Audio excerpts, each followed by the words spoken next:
All right, we got an destroying his Tuesday. career over the last few months, as for some reason there's just We got to cover the pirate software, bro. Just don't know when to let it go, man. This was uploaded 12 hours ago. this massive disconnect between his audience and the internet, and He has lost so many people.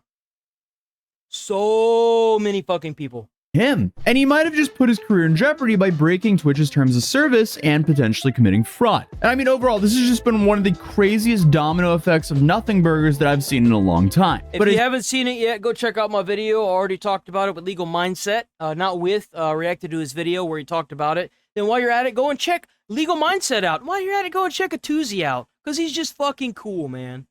What a legendary guy. Usual, he doesn't even legends, understand man. why people are frustrated with him Except to for begin Pirate. with. Essentially, what's been happening to his career over the last few months is death by a million cuts. There is no massive Yeah, they are slowly eating away at him. Slowly. drama or controversy that has really caused all of this. It's rather just countless moments of him messing up and refusing to acknowledge any of his mistakes whatsoever. And then when he refuses to acknowledge any mistake, he then doubles down and tries to gaslight everyone by saying, actually, I'm the one who's right, no matter what. I mean, if Pirate It's kind of funny because Asmon does that, but that's because Asmon's right. And he's not trying to die on a useless hill, man. Software was placed on an island with a rock, and whoever You see, the admitted thing between Asmon and Pirate Software is Asmon can admit when he's wrong. He's done it. I've seen him. I don't think I've ever seen Pirate once acknowledge that he was wrong about anything. were wrong first would get to leave the island, they would both be stuck there forever. So obviously today we're talking about the streamer by the name of Pirate Software, and to give you a very brief backstory, he left his entire team to die in a video game where you only have one life. Yep. He constantly critiques games and their developers, even attacking a whole movement that protects older games from becoming outdated. Again, I don't really like his response to what he said to Ross.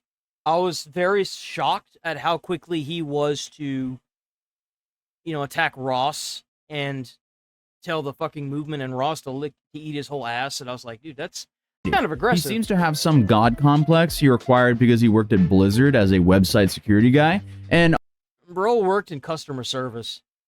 also, by the way, if you didn't know, he's definitely worked at Blizzard. Oh, and he also worked as a person who detected cheaters in their games, which is kind of ironic considering recently he was exposed for blatantly cheating in puzzle games. Basically, he also got exposed saying that all the DEF CON medals that he had from learning how to hack was all fake. he was on his phone during the stream and suddenly went, "Oh, I know the answer." And everyone was like, "Well, is that because you Googled it, dude?" So Pirate then responded via stream and said that he did not cheat and seemed pretty taken aback that people even thought that he would ever cheat. Why did you cheat in Outer Wilds? What? How the hell would you cheat in that game? Bro, we played it all live on stream. All right, bud. It's a wild-ass thing to say.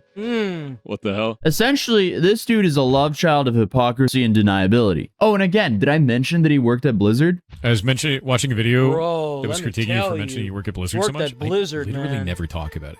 When I worked at Blizzard, I did that for Blizzard. Blizzard, 7 years, yeah. Blizzard. I used to work at Blizzard Entertainment. Used to work at Blizzard Entertainment. You're No, I red had team no idea. specialist for Blizzard Entertainment. And What really drives me up the wall is he'll start conversations like that. He's really good at deflecting and moving from one conversation to another. Like if you ask him a question, that's a really good question that'll get him by the balls. He'll be like, "Oh, well, you know, at Blizzard we did X, Y, and Z, and then this." And it's like old boomer talk. That's the best way I can describe it. When you ask like an old boomer like a question and they like immediately start talking about something else. Blizzard is having worked at Blizzard. I grew up at Blizzard. I don't think I'm better than other people. There's a lot of people that brought that up. And it's like, I never said that I was. I think sometimes the things that I talk about in regards to those types of things is misconstrued as arrogance or boasting. When in reality, I'm just trying to give context. So that is the problem right there. So I want you to listen to this phrase. This gets misconstrued as arrogance, but in reality, it's this. He boasts a lot. Bro, like, he could do no wrong. If you ask him, he can do no wrong. He's the perfect little angel child. That is the most arrogant statement on the planet, bro. But I guess things have just got a whole lot worse because it was like 2 weeks ago since we made a 14 I kind of dropped stories from where I worked, but like, I don't really give a shit. I mean, if people told me tomorrow they didn't want to hear any more stories, like, oh, okay, well, my bad. Damn. Thought maybe people would like to know what it's like. You know? long video discussing most of this stuff. If But you I thought always try to come up with it. Well, I don't really come up. I always try to think of a different story whenever I talk about it, and I have to, like, whenever I think about it, I'm like, I gotta make sure that whenever I say the story, I don't use names because I don't want to get anybody in trouble. That's my biggest fear. Is like, let's say one day I get really big and famous or whatever. Yeah, right. I don't want people to go back to my prior videos and be like, wait a minute, I know that person, and then go and try and fuck with them, and it's like, dude, fuck off, you know? I ain't no fucking hero, don't call me that.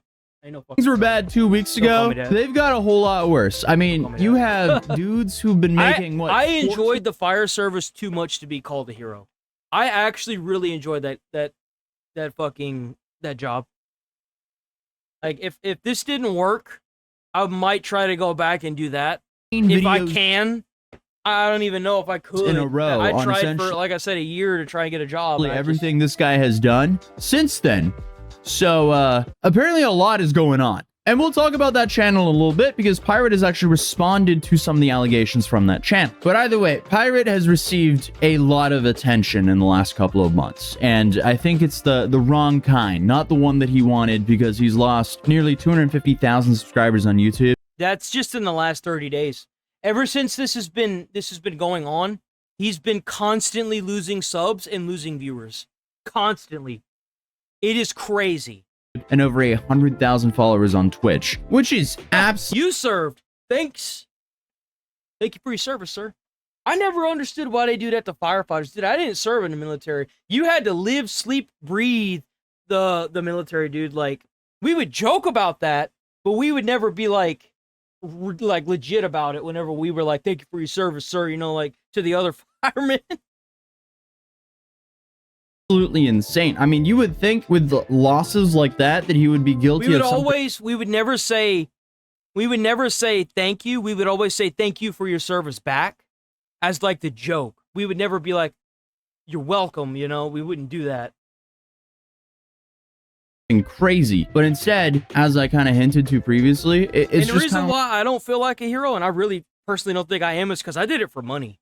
I did it for money, and I did it honestly because it was fun, and also for the schedule, which unfortunately I didn't get one of those things, which is the whole reason why I tried. So, which was the schedule. like death by 1,000 cuts, and it's not even real cuts. It's just like paper cuts that he won't take any accountability for. So our question for today is, why did all this happen? Well, this all came because Pirate There you go. Software... That's exactly my thought behind it. Is like I did what I did, and that's just all there is to it, man. He was streaming on April 1st of this year and accidentally leaked it. Even after I got the job as a firefighter, I didn't even consider myself a firefighter until I put out my first fire.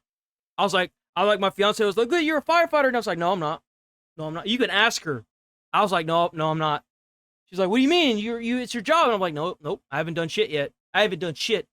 I haven't done a goddamn thing." A message between him and his moderator that suggests that he encouraged him to gift paid subscriptions. To me, whenever you call yourself a firefighter, unless you've put out a real fire and you've helped some people, you ain't shit. You stolen valor. Now, whenever you serve, like, there's a lot of fucking shit that goes into, like, serving for your country. That is a whole nother level. I give shit to the fucking Marines and stuff, like the videos that we covered, but, like, bro, that is like just being there and getting through the program. I don't care what gender you are, what type of training you are literally giving your life for your country. Fucking, I commend you all the way. I do think they could work on making their training a little harder, though. Bits, by the way, are Twitch's currency. It's like a form of donating on Twitch. And I get to many of you guys, this would be extremely confusing. Why would a streamer want their moderator to be giving them money? To simplify things, there's a feature on Twitch called a hype train. Yep. A hype train. Essentially, the more you get donations or gifts in a short amount of time, it raises the level of this hype train. And on April 1st of this year, Pirate broke a record for the longest Twitch hype train. Last year, on April 1st, back in 2024, Twitch's hype train record smashed again by Pirate Software, and they go into detail about Pirate breaking the Twitch hype train world record, with his channel reaching level 106 on April 1st. Once the hype train was initiated, it took Hall roughly 3 hours to beat his previous level 55 world record from December, with viewers contributing 54,380 gifted subs alongside regular subscriptions and 8.2 million bits, likely earning Hall a healthy 6-figure sum in the process. So why does this matter? Well, on April 1st of this year, Pirate Software went live with the intention of beating this record, again, because it had been beaten by another streamer by the name of Vidal. Randomly, during his stream, he accidentally opened his Discord chat with his moderator. I wished I could place my head between them and go full burr mode and make... What? There it is. Uh-oh. Yeah, so as you can see, some tomfoolery was happening. Out of all the chat logs for him to open on stream, he literally opens the chat log where he's communicating with a moderator of donating money to keep the hype train going. Yep. And the mod even states... And it kind of makes you wonder how many of the... Like, did he do it with the prior 2 hype train records?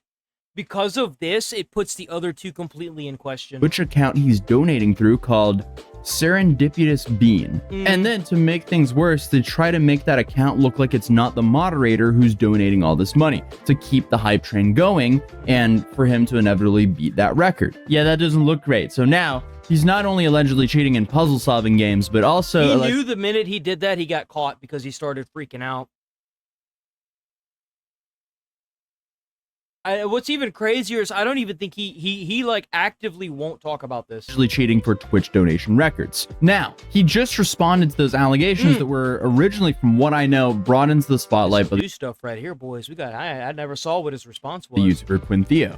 So here, we're going off of screenshots that Awk20,000 took from Pirate's Discord. But here, you can see that Pirate added everyone in his Discord and said, a content creator called Quintheo is continuously farming ad revenue by making false claims and drama content about me. But it's not Recently, a false claim if he took a screenshot of it, brother. he claimed that Kronos broke TOS by giving bits/subs to the Giga Train in April. Kronos used his own money to do this and can do what he likes with that money. Below is some information with receipts about all of that to refute the false claims about... No. You can't say that. Yes, he had the money. But the idea behind it was he paid your hype train and then you, Thor, feeds that money back to him. That's the problem. the situation. The creator has changed his entire brand into Pirate Software hate content for profit, as shown in image 4. Prior to this year's April 1st Giga Train going live, I made the announcement that I would be receiving 0% of the profits. Of the profits from the train, 50% would be going to the moderation team and 50% would be given to the ferret rescue. This announcement was made on March 20th. Which, by the way, is also his organization. The Ferret Rescue is his organization. So that does technically go to himself. 29th, 2025. So the community was well informed of this. You can find this and attached as image 1. It really sucks because he's like the only content creator that has a 24-hour live stream of ferrets. And he does take good care of them, surprisingly. That's the only thing that I find negative about this, is because like he has like technically 2 streams he has himself that he streams from like early in the morning till like midday, and then he has the ferret stream that he does 24 hours. What really sucks about this is that whenever he started fucking up, I noticed that like he used to have like 2,000 viewers on his ferret stream, and it has whittled away down to like under 1,000 now.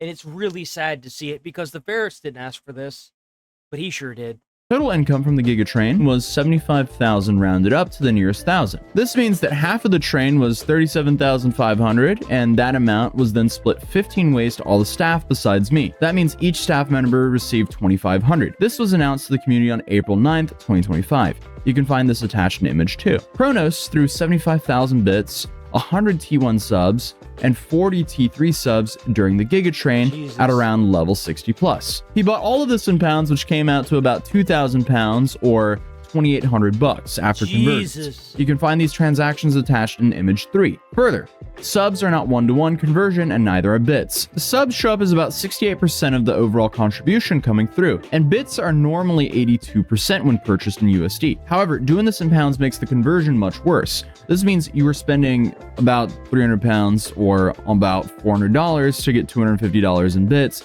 which is a 62% conversion rate. Ooh, So in that's total, rough. Kronos spent $2,815.75 to add $1,830 to the value of the Giga Train, which was then cut in half to $915, because half was given to the Jesus. rescue and split 15 ways to all staff members as $61. No, it wasn't. It was sent back to him just to keep the train going. I guarantee you that's what happened. It was a 1-for-1 conversion. I promise you. All staff are paid in USD and must convert to their own currency, which is another loss on top of this. Each conversion reduces the total income for any divided staff member that wishes to do this. And he sums it up with the TLDR that no, Kronos was not directed to do this. He was not compensated for this. Yes, he lost money from doing this. No, the Twitch TOS was not broken, no matter how many people try to claim otherwise. You now have the receipts and the math to prove this. Thank you for coming to my TED Talk. Okay. Well, what stands out for me here is why didn't he address, them purposely plotting to donate under another account than Kronos' main account to keep the train alive? It just seems dishonest for your mod to be donating. Exactly. See how easy it is for him to just subvert it to something else? It's like a train switcher, dude. You try to go straight and he derails it to a different direction, and every time he does this, instead of well, I don't really anything besides just acting like that thing didn't come up would have done better than this. Donating under a fake account that even says in the bio that he was a friend of Kronos and not Kronos himself. And another interesting point is Quinthio, he said in the comments of one of his videos that he had talked to Kronos. And here he claims that Kronos said that he wasn't reimbursed. It's bullshit. It's bullshit. He's lying, dude. I'm sorry. He's lying. There's no way, dude. He's lying. I promise you, bro's lying.